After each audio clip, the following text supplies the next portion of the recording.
Magnetic levitation for keyboards? What kind of advanced technology is this?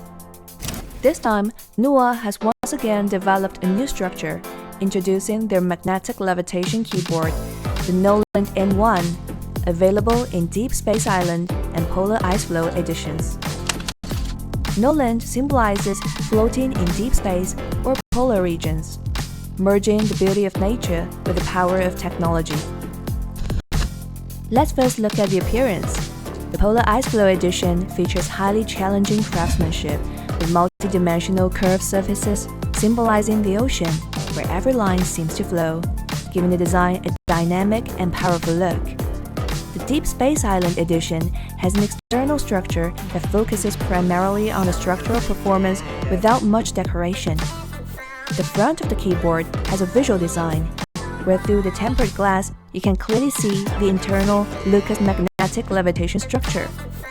The bottom has a large hollow area, giving it a strong levitation effect when viewed from the front, and the center features a stainless steel PVD counterweight nameplate.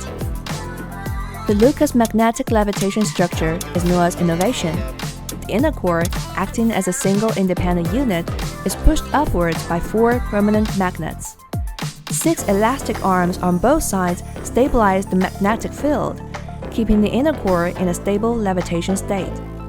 This not only achieves a magical levitation feel, but also separates sound and tactile feedback into 2 different systems. Therefore, NUA boldly incorporated a mixed soundboard into the inner core. The mixed soundboard essentially creates an additional small sound cavity under each key. Overall, the N1 represents another breakthrough for NUA, departing from their usual product forms. It is intriguing and hardcore enough. What do you think?